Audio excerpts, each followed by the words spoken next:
So I think it's about time we get a handle on this knife. So I've decided to use this purple maple burl that I stabilized a while ago. It's one that I'm not going to sell because it's got this big chunk taken out, this big void, but there's plenty of usable material on here. So I figured you can just take this and slap it on there somewhere about there, cut this out, pop it in there, and then we can start shaping the handle. So I've got this old drill bit right here that I just kind of sharpened up the end of it, which I'm going to use as a scribe.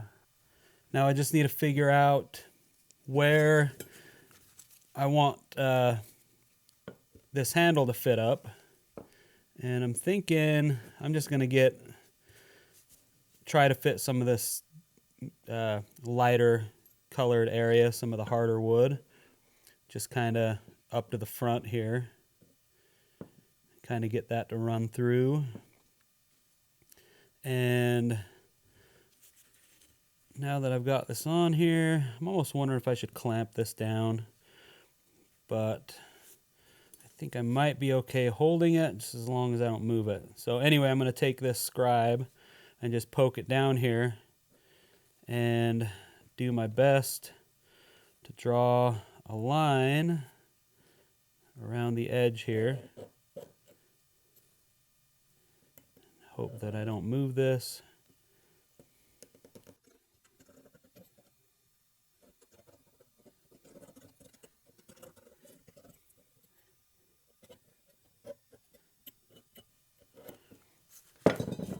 Okay, so I think that's going to work. I can see that pretty well. So what I'm going to do is I'm going to take this over to the grinder and put my work rest on, and I really hope the back of this is flat. Yeah. So put the work rest on, and I'm going to grind this so it's a little proud of these lines that I just drew. That way I don't, take it too far down in one big chunk, because that's definitely not what I want to do. So let's head over to the grinder. Okay, change of plans. So coming over here to the dark side of the shop first, and I'm gonna take off the bulk of this with my bandsaw. That'll make this a little easier.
Get the work rest on here.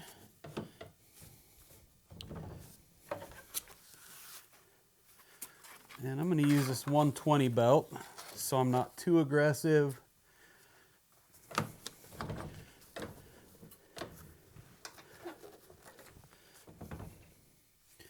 Alright. This locked down. Make sure that I'm square here. And we're a little bit off.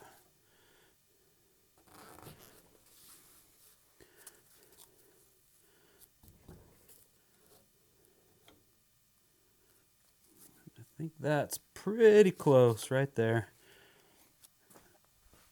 Okay, get some good light on here, and let's do it.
now's the time that I wish that I had a 1x30 grinder.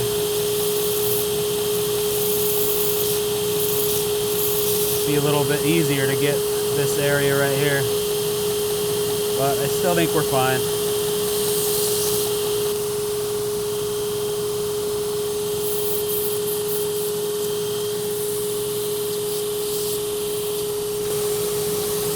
All right, let's go do a test fit here.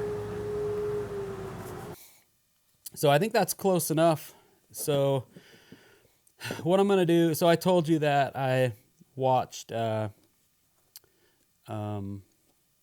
Straub's site on how to do, or his video on how to do this, and he used a drill vise to actually press this. He left it a little proud and used a drill vise to press this into here, so it was a nice solid fit. So I think I'm going to do that, except what he did was he chamfered the edges of this, the bolster, so that this would fit in and give it a start. But I think what I want to do is chamfer the edges of the wood. That way there's a sharper edge right here to cut the wood as I press it in there. Hopefully that makes sense. The way I see it is if you chamfer these edges, it's kind of a soft edge and it won't want to cut as easily. So we'll see how that works out. So here I'm just going to use this little needle file that I've got to give these edges a little bit of a chamfer, just until I can fit it, just have it just barely start onto that bolster. And I'm just trying to do like about a 45-degree angle.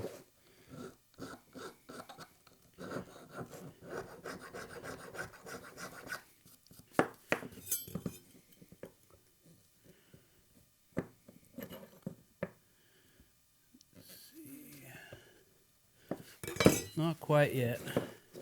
Almost there though. Okay, I think it's right in this corner right here. Maybe in this corner as well. It is kind of holding up the start.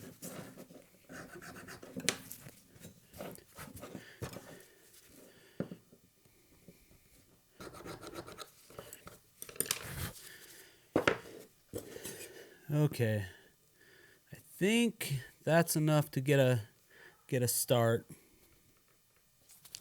So I was going to use just a regular old bench vise, but there seems to be more surface area here to get a hold of what I need. So got to try to get this somewhat where it needs to be started.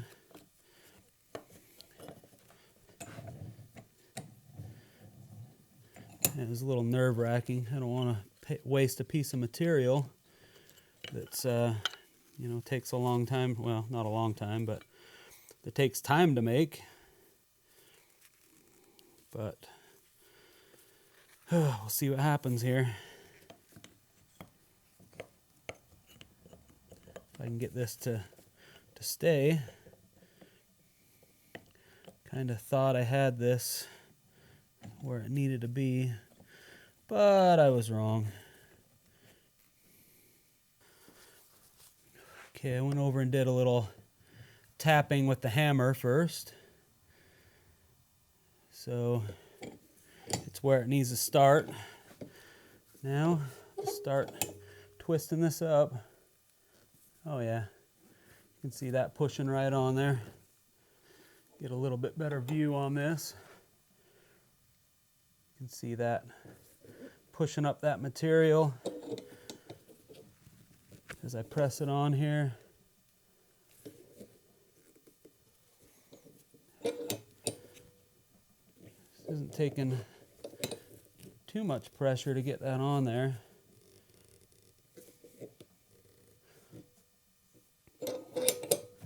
Let's pull this out and kind of see what it's doing here.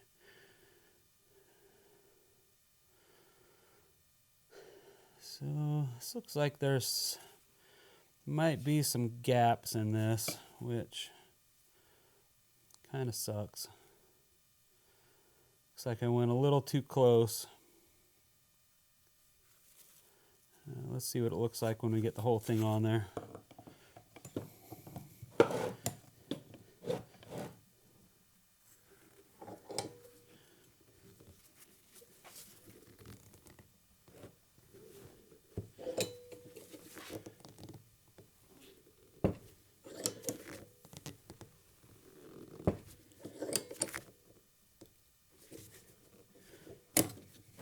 Okay, it's starting to get really snug right there.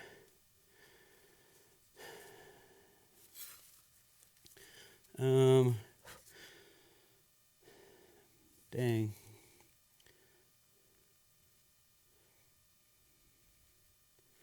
I don't know if you can see the gaps there, but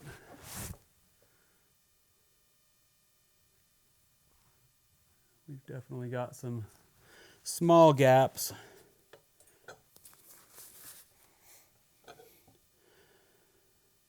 So now I just need to figure out what I'm going to do about that. Do I want to start over and use another piece of material, or just chalk this up to a learning experience? I don't know. We'll figure it out. But what I do need to do is I need to be able to press this all the way through.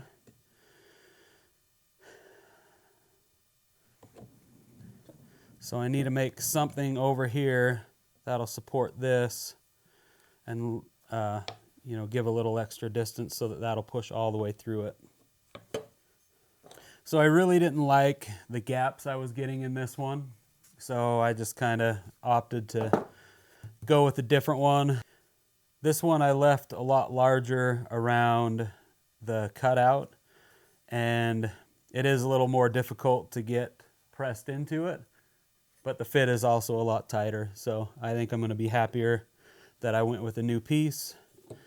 And right now I'm in the process of fitting this one on.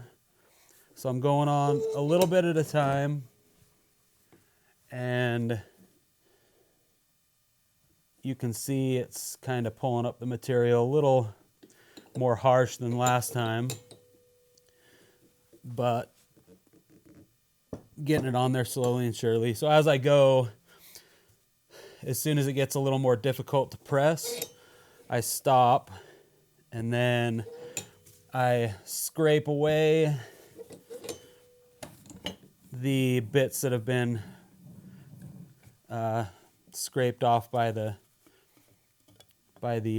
bolster.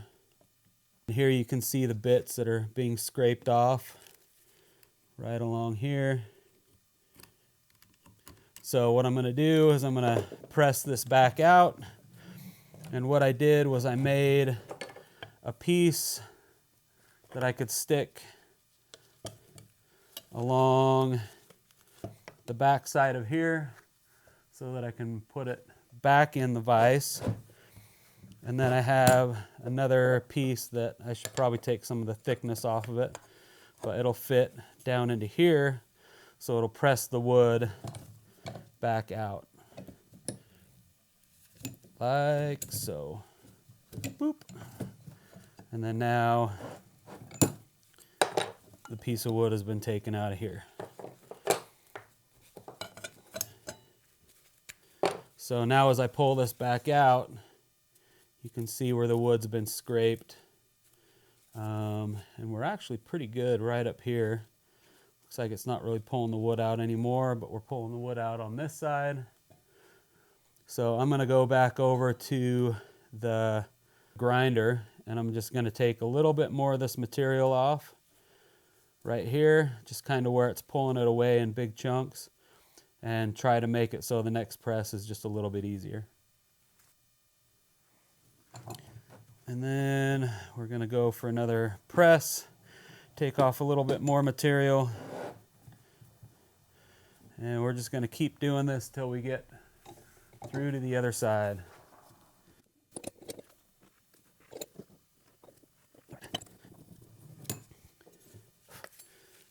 Pull this back out.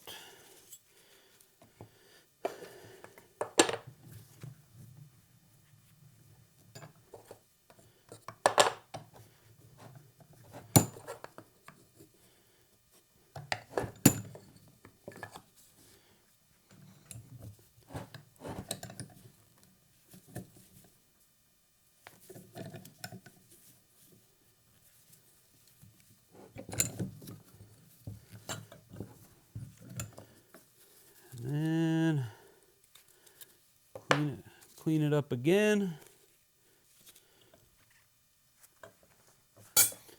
So at this point, I'm just kind of, I feel like I've taken enough off with the grinder.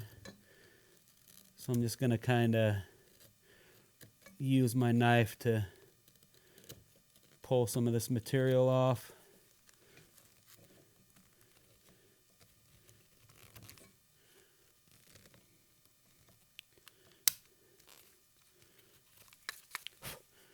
And then we will press again.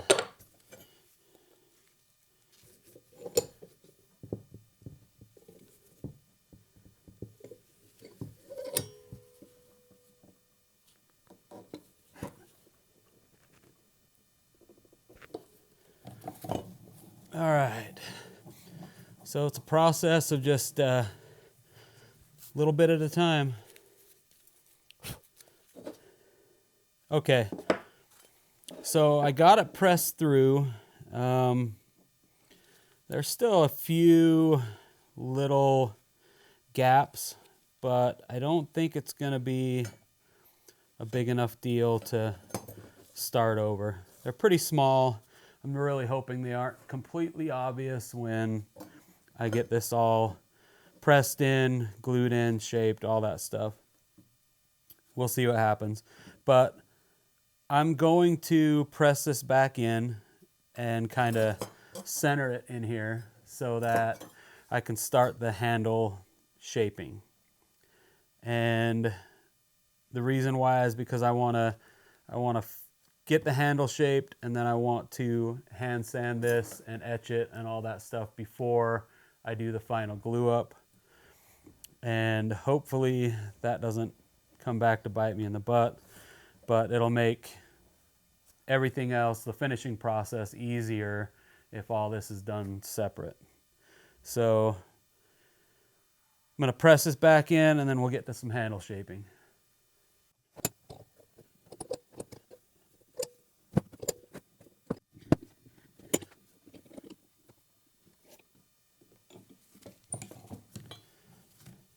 So after thinking about it for just a little bit, I think I'm going to actually glue this in first. The wah handles are a lot easier to do when the whole entire handle can be separated from the knife, so when you have a hidden tang. But I think in this case, since I have to shape the bolster anyway, I'm just going to glue the whole thing and shape it as one unit.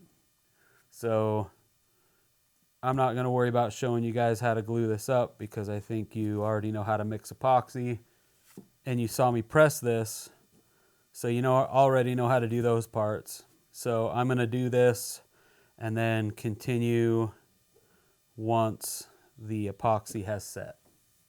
And just like that, it's glued up. So actually this cured up overnight. I personally don't use 5-minute epoxy for a couple reasons. First reason is I like to be able to take my time to put things together and not have to worry about getting it done before the epoxy starts to cure. That really messes with me. I just like to know that I can pull things apart and rearrange if I need to.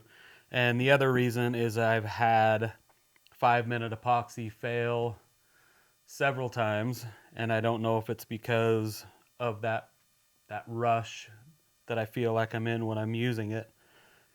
So whatever the case, I just prefer to use the 24-hour epoxy. I know that the longer an epoxy takes to cure, the stronger it is. I don't know how much. I don't even know if that's really true, but in my mind it's true, and I just kind of go with it.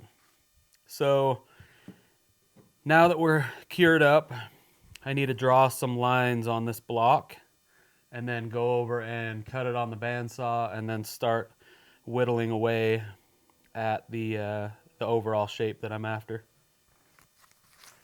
Well, I really need to take a second to clean up my benches and stuff. It's getting a little out of control. Anyway, first things first. Actually, first things first. So I need to cut the excess off this way. So I'm going to get a block and go straight up here. And then find the bottom, a little proud of that. Make sure we're good. And then draw a line here. And then I'm gonna find the top, a little proud of that. And draw a line there. And then head over to the bandsaw and chop that off. And I don't need to worry about being too accurate because all this is going to be finished with the grinder.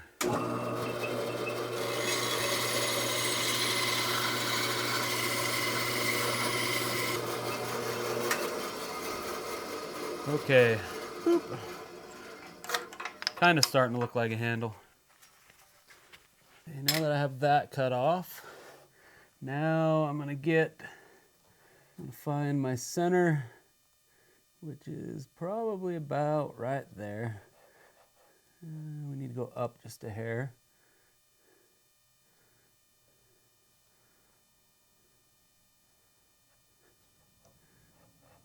Okay, we're gonna call that center. And now that we have that, we're gonna rotate this to 0, lock it down, and this is already at about 3/4 of an inch, which is kind of where I want to keep it. So really I can probably just line up with the top and bottom of this, but we'll go down 3/8 and up 3/8 just to make sure. Let's see, 3.75-ish, something like that. So yeah, we're right at that edge there. And then, so we're gonna end up being a little less than 3/4, but that's okay. So back to center, right there, and then up 3.75. Just about right there. And same thing, we're kind of right there, right at the top. So I forgot to put a line on the back side, but we'll be okay. We're actually pretty square because I squared this up to begin with. So now that I've got these lines, I'm just gonna trim this down with the grinder. And I really don't need to be doing all this just because, like I said, I squared this up really well beforehand, which typically I don't do that. But just to be sure, I'm gonna scribe a few lines.